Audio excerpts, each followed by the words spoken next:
Wendell Vaughn, the first Earthman ever appointed the protector of the universe. Bonded to the energy-transforming quantum bands that were both weapons and symbols of his station, he fought an ongoing battle to defend all life in the universe from cosmic evil as Quasar.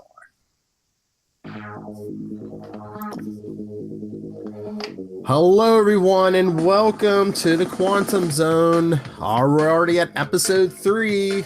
I am Phil. Last episode we had Matt, so this time we are joined by Will. Hey, everyone. All right, and today, since I know Matt has his heart set on talking all those, the entire run of Quasar, I figured we get into, and I've been looking for an excuse to get into some Mark Gruenwald Captain America 379, guest starring Quasar. So, what did you said you read the Mark Gruenwald run, right? Captain America? Most of it, yeah. Okay. So, had you read this before? Yes. Okay. It had been a little while, but yeah, I definitely had. I think it's a pretty good issue considering it's basically just like a team up, punch 'em up, and it's not even like the full issue because we get like that backup story in the back. Mm-hmm. And this wasn't, if I remember right, Ron Lim was typically the artist around this time, so this was almost like a fill-in issue or something. Yeah, because we did get a guest penciler and guest inker. Yeah, mm-hmm. Yeah, because this was like the issue directly after what was that? Streets of Poison. Oh yeah, that's right. Yeah, we were getting Ron Lim art, and I believe he was back the next issue. So yes, one issue fill-in. And I did love the part where he creates the thing to carry them off, with the quantum. Oh bands. yeah. Because they're Captain America, Quasar, and Captain America's pilot John Jameson, son of J. Jonah Jameson. Or they're jogging in the park. They get a call for an emergency, and Quasar creates a little like thing to carry him and Cap to where is it at the courthouse? Yeah, and then Cap notices that, hey, I'm sticking to this. He goes, yeah, I've been working on it. Wouldn't do to lose passengers, and it's just one of those little tiny details that Gruenwald would come up with. And I'm sorry, when I read this again recently, I couldn't help but think of Winter Soldier. On your left. Oh yeah. John and Wendell, I'm sure are in really, really good shape. Mm-hmm. But they're not Captain America shape, right? No. I mean, Wendell was an agent of S.H.I.E.L.D., but yeah, still no Captain America. But it helps that Gruenwald was like the regular writer on Quasar too, so you got a good representation. But but I mean, look, they're changing in their uniforms. This is before I guess Wendell figured out he could use his quantum bands to just change to do it. Yeah. Because he could store them in the bands. Yeah, that was pretty cool. Yeah. But I'm going through it again, and they've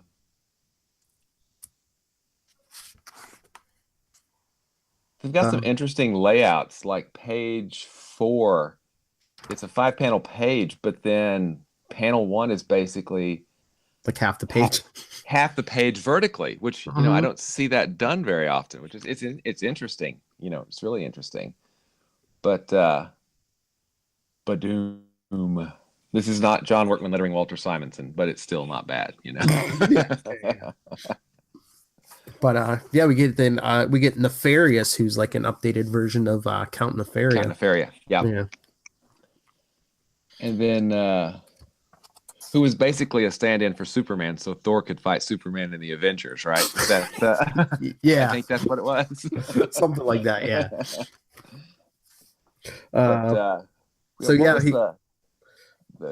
Sorry, let me back up a second. Okay. The cover was a Ron Lim cover. Yes, that is a Ron Lim cover. Yeah, he did so much good Captain America. Oh yeah. There were some great issues. I mean, like I said, I love most of Gruenwald's run, but the Ron Lim stuff really popped off the page. Mm-hmm. And then again on page 6, he does a vertical panel that's like a fourth of the page. That's kind of an interesting layout style. kind of like it. You know, it's kind of cool. Yeah, I mean, I guess that's the artist's choice, but yeah, it's but yeah, Nefarious is grabbing Carla Soft and Moonstone, who I guess was on trial at the courthouse, and because they have a past, as we find out. Doesn't she have a past with lots of people?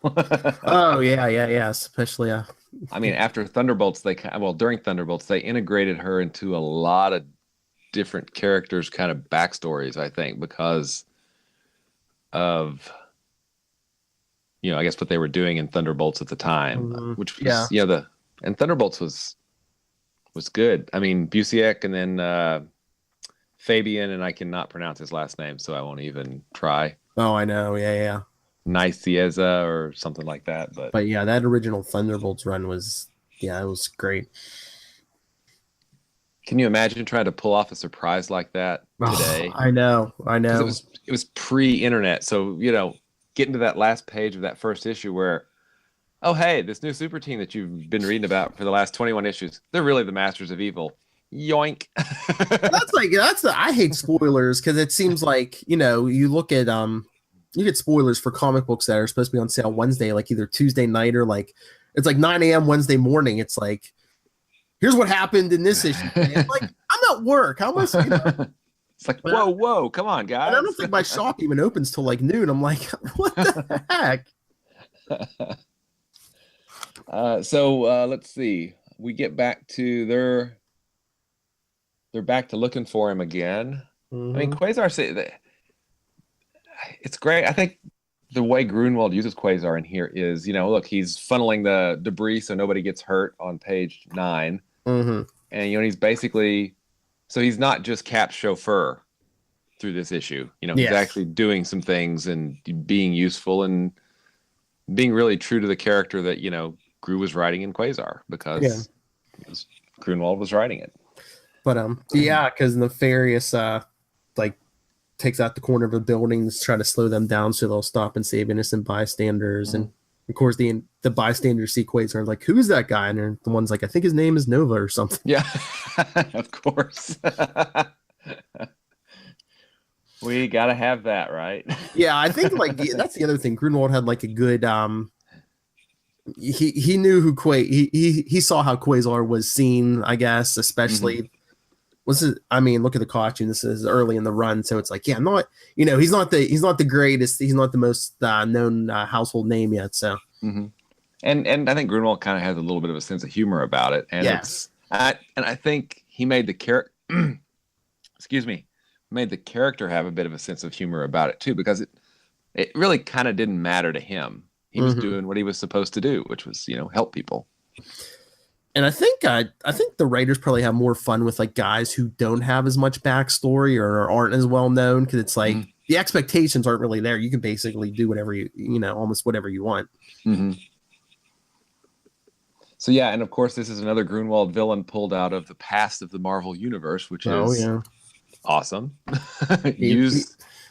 Using that great universe and all of its backstory and all those minor characters that can become major characters. I mean, it's amazing what he just had such a, I don't know what's a good word for this, almost a godlike view of the Marvel universe. You know, he knew the tiny insignificant details, but he also had this bigger. Oh, he had theories on how time travel worked in the Marvel universe and all kinds of stuff. Yeah. Pretty awesome. So Moonstone. Now, this, I'll be honest. Well, part of me is like, wait, that's not Moonstone, but she also is known to be very manipulative and will play whatever role she needs to play. Oh, yeah. So, you know, I can see this. Yeah, because they showed Nefarious's origin. He was the original Moonstone until Karlasov and tricked him into giving up to his Moonstone. Yeah.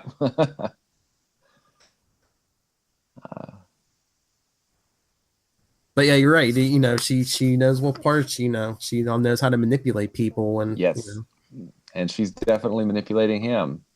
Oh yeah, she's like, oh, I didn't know you were so manly before. Now I do. Yeah, playing right into what he what he wants. Yeah. And I still don't know why. I mean, he has mental issues, but I'm like, why would he fall for this? It's like, okay, what it took me going through all this pain and like get superpowers, and now you're attracted to me because I have superpowers. Yeah, not very bright, is he? Okay, Lois. Yeah. So, I mean, just the way she talks to him, I'm just like, oh God, that's so overdoing it. But he's like, that's exactly what he wants to hear, you know? Yeah, she knows. She knows. The evil psychiatrist or whatever. She's like, I know what to eat them up. But she's wearing those power dampeners. How did she like put her costume on? On page 15. Oh, I don't know. Because on page, was it 13? Yeah, she like, I guess it's part of her and she can just transform into it or whatever. I don't know. Maybe she could do passive stuff like that, but she can't like shoot anybody. Who knows? Yeah, they had to have her in costume so that she could fight. I mean, that's the whole point, right? Yes. So we get a cool team up with Cap and Quasar, going after him. And that's actually really clever. Putting an air bubble around his head. Yes. I thought that was really, really clever. Because, I mean, and that perfectly fits with his regular MO, contain. Mm-hmm. Yes. Contain him. Even before that, they tracked him to that church, and Cap tells him to put the bubble around the church so no one can get in or out. Mm-hmm. Yeah, I mean, it's very logical. Makes sense, like you say, it's in character for Quasar, and it's like in character for Grunwald's Captain America too. He was like the strategist. Yeah, the master strategist. Yes. Exactly. Mm-hmm. Especially when fighting superpowered opponents. So yeah, they sneak up. Moonstone making out with Nefarious,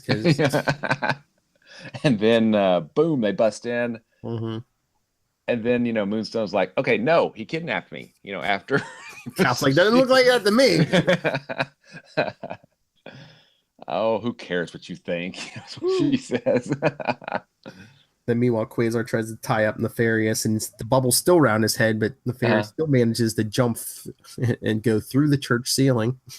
Oh, and it's a nice touch because they have a speech bubble for Nefarious there. And you can't hear it. You can't hear anything because nothing's getting out. I thought that was a very nice touch. I'm sure that was Grunwald.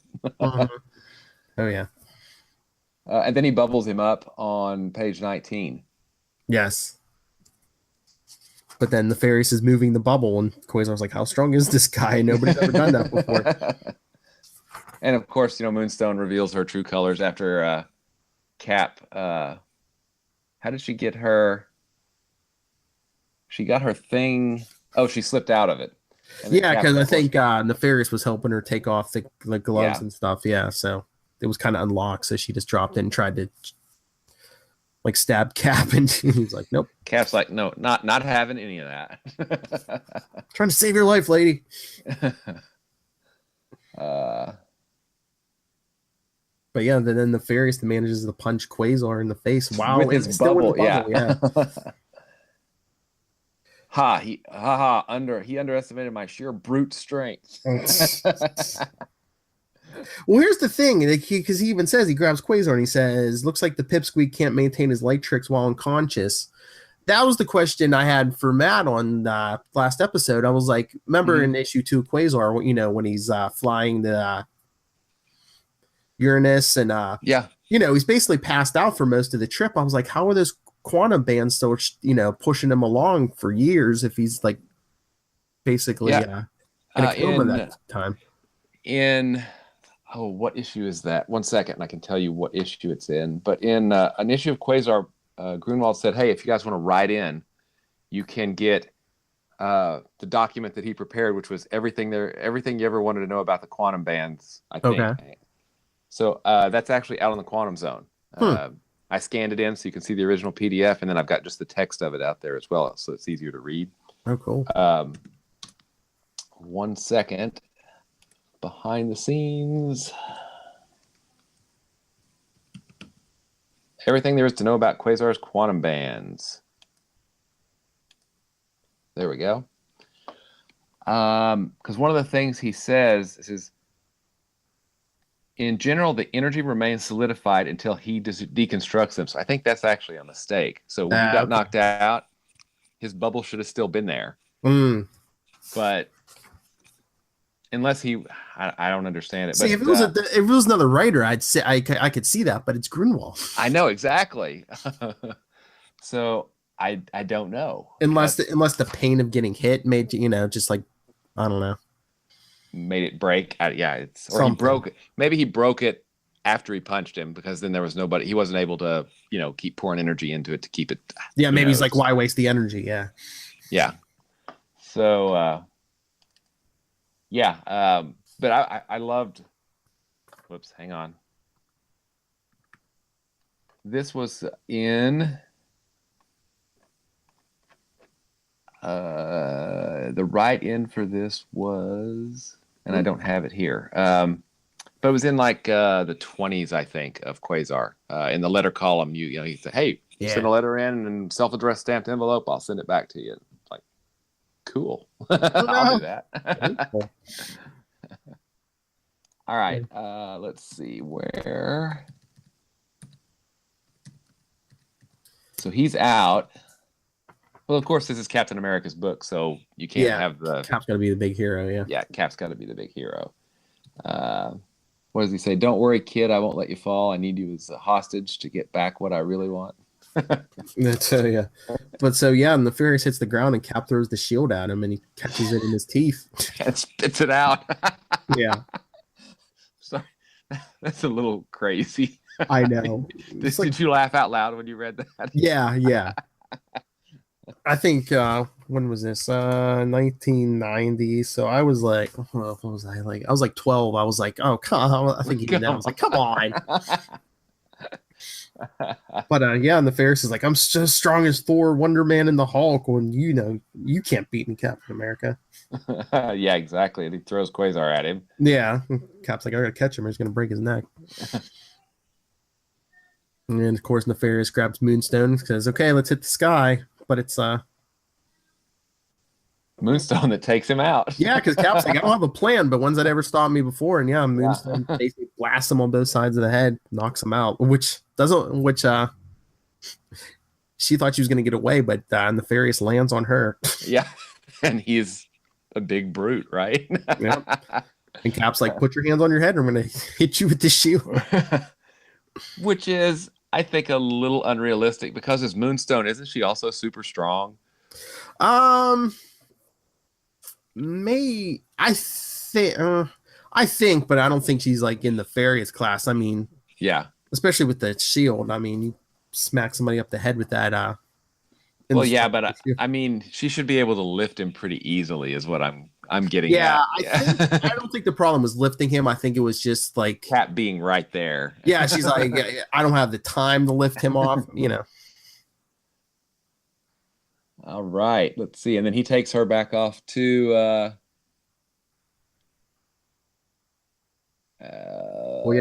Quasar wakes up after Moonstone surrenders, and oh yeah, she's gonna take him to the he's gonna take her to the vault. Yeah, both of them, I think. Yeah. I missed the vault. Yeah, me too. I mean, you had the guardsmen, which were modified Iron Man armors that only worked at the vault. I mean, it made more sense than having like the raft, where you're gonna lock up all these like dangerous super criminals right in New York.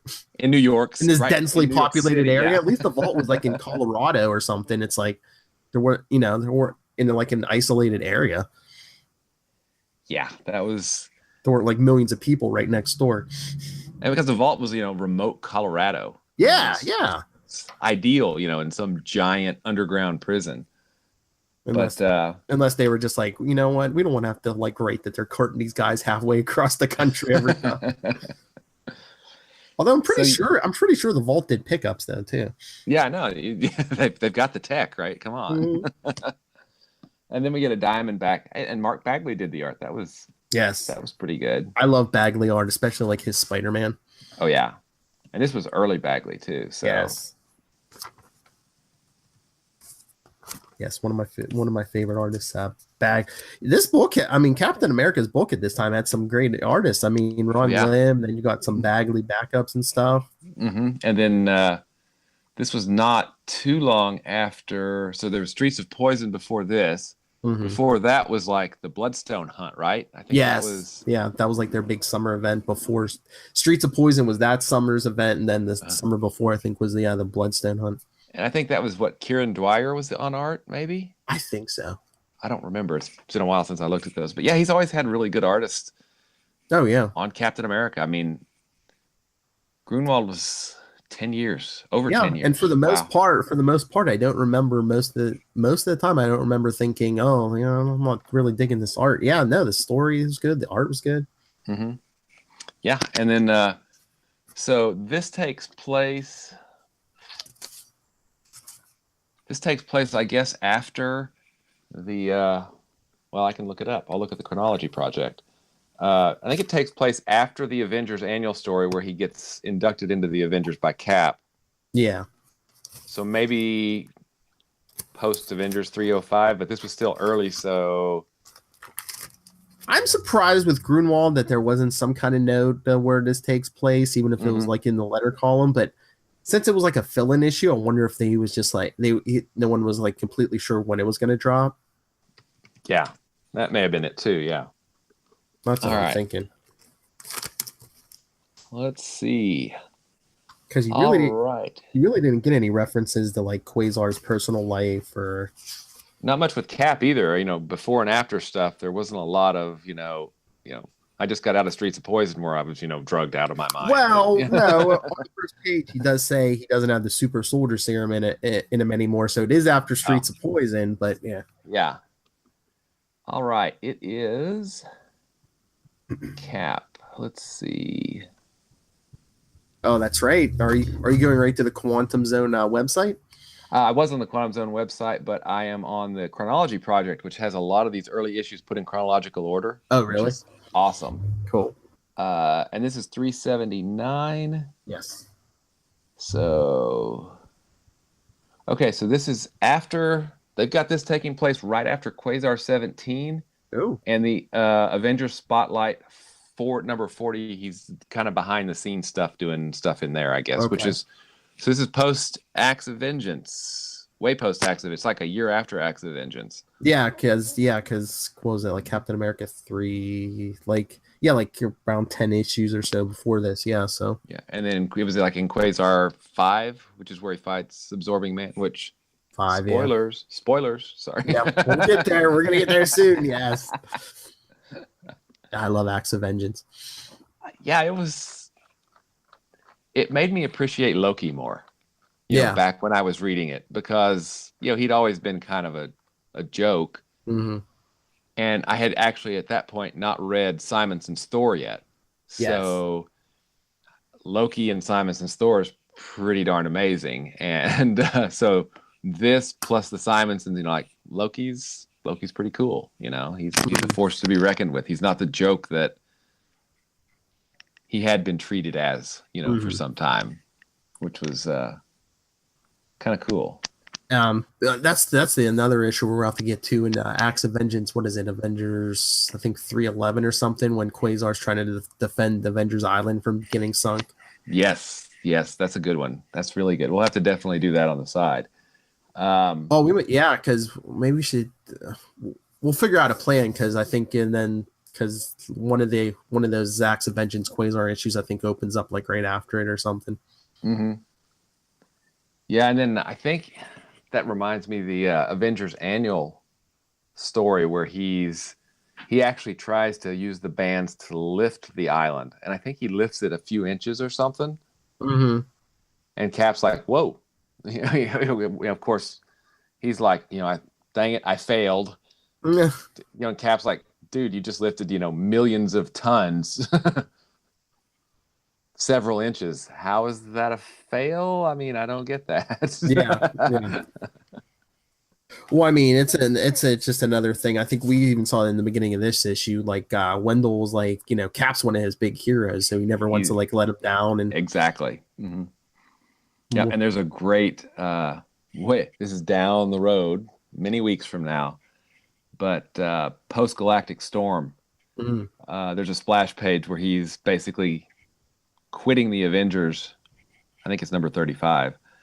And he feels bad because, he feels like he's disappointing Captain America. Yeah. Because he's quitting right after Galactic Storm to go try to fix all the stuff that, happened during Galactic Storm. I'm a protector of the universe, and I really haven't been out in the universe much. Exactly.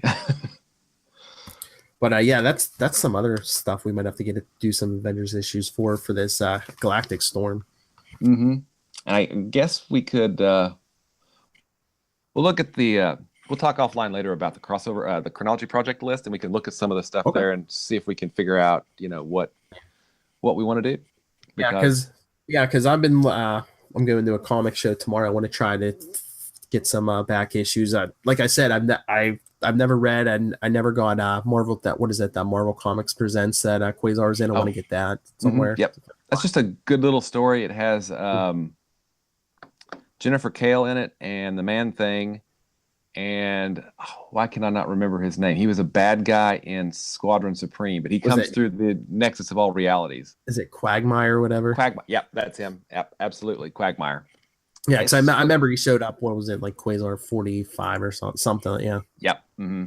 And it's just a little 8-page story, but it's Grunwald. Mm-hmm. It's Grunwald, Quasar, and I think Paul Ryan does I think it's the whole team I think it's the normal team. It's just an 8-page story. I'll have to double check that though. I could be wrong. Cool. Wouldn't be the first time in the last 10 minutes that I've been wrong.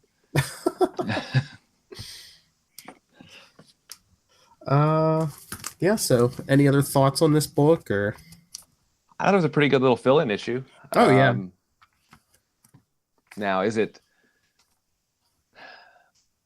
up to the snuff of a normal Quasar issue, even though Grunwald's writing it? I don't quite think so, because I think too many allowances had to be made for it being Captain America's book. Plus it wasn't even a full issue because we did get that Diamondback backup. So yeah, it's only like a 16-page, 14-page issue. Yeah, or story. So yeah. Yeah. But certainly worth reading, and certainly better than a lot of stuff that was coming out at the time. So like we said, it is Grunwald. So because Mark Grunwald was the writer, Chris Marinan was the guest penciler, D. Head was the guest inker, Joe Rosen letterer, Nelson Yomtov colorist, Ralph Macchio editor, and Tom DeFalco jogger-in-chief. Jogger-in-chief. Because they're jogging. Because they're jogging. Okay. Nice. Very nice. But yeah, Wendell's in character. Mm-hmm. And I should hope so. Yeah, one would hope. It's so nice because if you look at a lot of the other crossovers, where Grunwald's not writing him, he's generic superhero guy number 3. Yeah, like some of those Avengers issues. Yeah. Because which is odd because Grunwald was, I think, editing the Avengers at the time. Mm-hmm. But he wasn't writing them. It was, I don't even remember who wrote them. I'll have to look that up. But you would think he would have been a little more on character. Once you add this, that might be hard too. Because you got a ton of characters. Yeah, that's true. Kind of hard to do characterization when you got those big. You got the big guns, and it's like we need action. We need. Well, and if I ask you who the Avengers are, you're gonna say Cap, Thor, and Iron Man, the big 3, right? Mm-hmm. So they're gonna get most of the screen time. But to me, the Avengers that I most like to read about were, like Scott Lang Ant-Man, mm-hmm. Hawkeye, I even like the Vision, Black Knight. Yes. The characters that didn't have their own books, so that was the only place we got to see them, and that's where their stories got advanced. Roger Stern maybe like Hercules. Okay. Yes. Which is, I don't know how he did it, but he did it. It must have been magic or something. But yeah, so Quasar, in my mind, the first 12 issues are good solid superhero stories. And I may have said this last time. I probably repeating myself, which that happens all the time.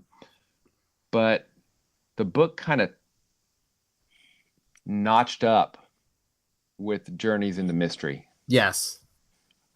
He got out there. We had guest we had guys doing the covers. Awesome artists doing the covers. Steve Lytle, McFarlane, Mike Mignola, and Jim Lee. Nobody's ever heard of those guys before, right? Yeah.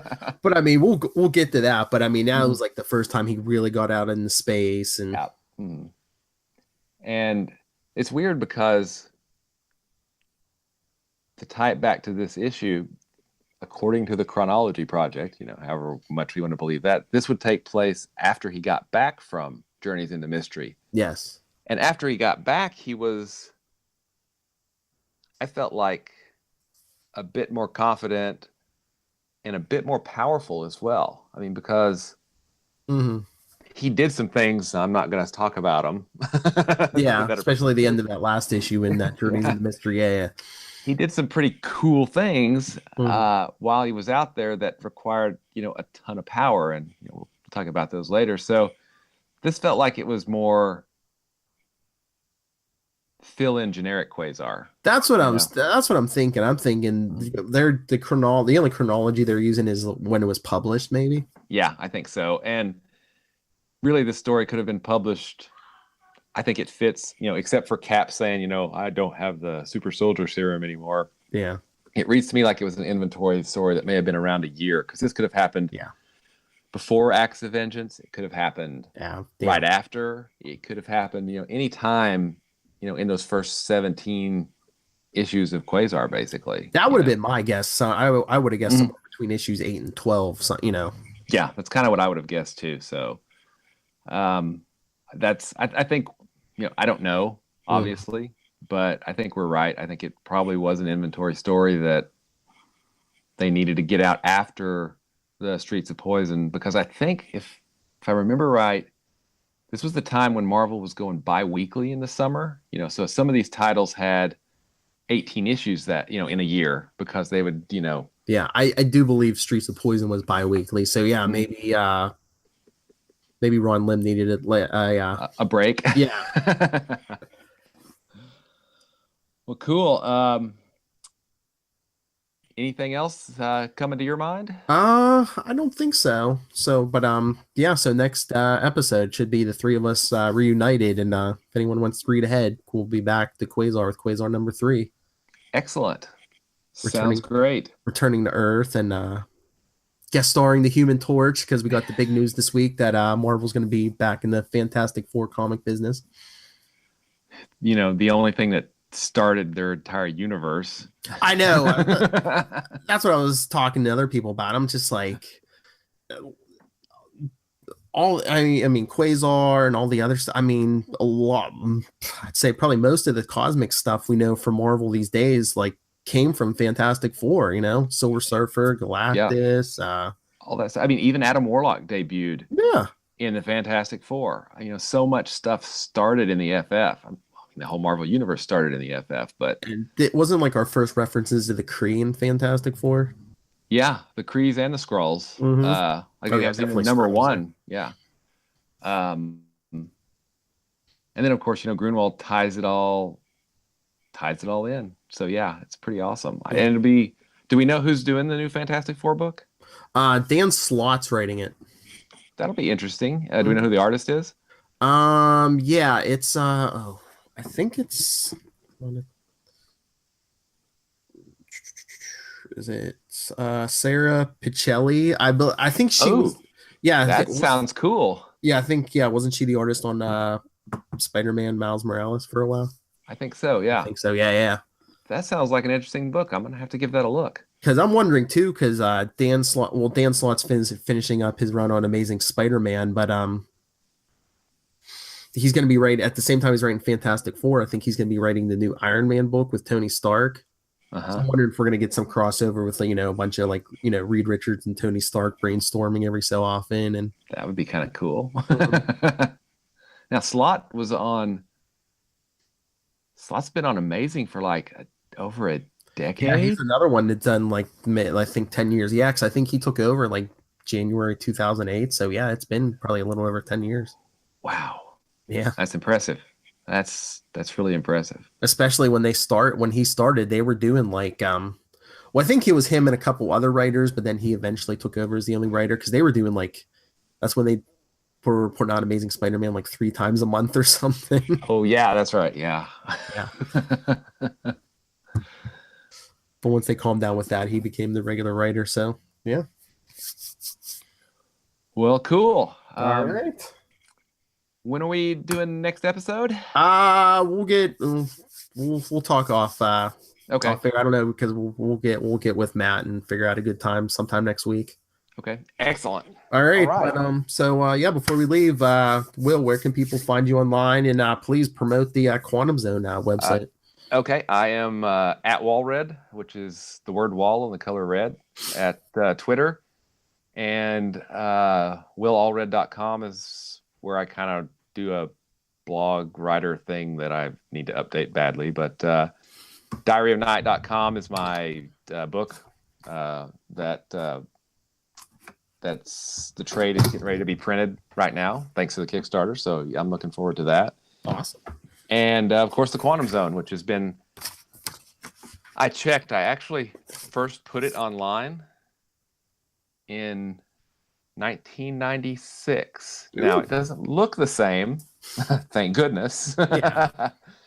But it's been around for quite a while. It definitely needs an update because it's if you go back 20 years, it's a product of the 90s. So, but I hope they've got some good stuff out there. You know, the original art galleries out there, the behind the scenes stuff, which has, of course, you know, everything you wanted to know about the quantum bands, which is what Grunwald wrote.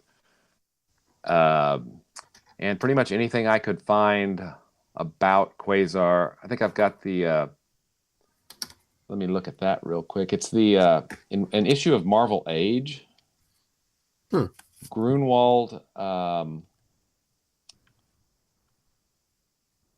he basically went through and showed how he plotted an issue and scripted it, and he chose Quasar number 11 to do that for. So he goes through that, and it's really interesting because, you know, it's from his Mark's Remarks column, Marvel Age number 90. There we go. So yeah, it's an interesting read. We can even talk about that when we get to number 11 in 9 short weeks, right? Oh yeah, remind me about that. Yeah, okay. I want to talk about it. Yeah, I'm going to go to the website, check that out. All you people should check that out too. But yeah, I told you if you want to share the links to the podcast on the website, please feel free. Okay, it's been a long time since I've done an update, so it's about time I do one. So I'll put it in there this weekend if I can find the time. Get us more attention, you know, whenever. Yep. But yeah, give us more attention. If that should be our fan, you know, that should be our. If anyone's going to listen to us, fans of Quasar, that's our tribe. That's right. All right, and if anyone wants to get a hold of us, send in your thoughts on the issues. You know, we'll read it on the air. Send it to the capes and lunatics at gmail.com, or we have a voicemail 614-382-2737. I can play your audio right on this show.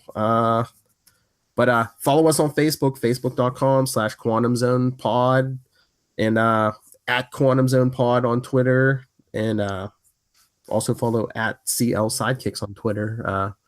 That's the podcast the show is on. All right. Another great episode. All right. Awesome. Thank you, Will. You're very welcome. Yeah. So lots of fun. Tell you what, I'll go through some of those appearances. Okay. And maybe shoot you an email or something, and we can kind of talk. Maybe Matt would want to do some of them, yes, you know, as a secondary thing too. So we could just figure it out. Yeah, dude. I mean, this was like the last minute planning, but I want to get to that Avengers annual, you know, that story. Like I said, I'm going to try Marvel Comics Presents. Marvel Comics Presents. Yeah. Mm-hmm. We can even get into some of those early appearances at some point, you know, like Captain America and Hulk issues and stuff. And Marvel 2 and 1, I have to track down those issues too. Oh yeah. The Project Pegasus saga. Yes. Actually, hang on a sec. I may have it.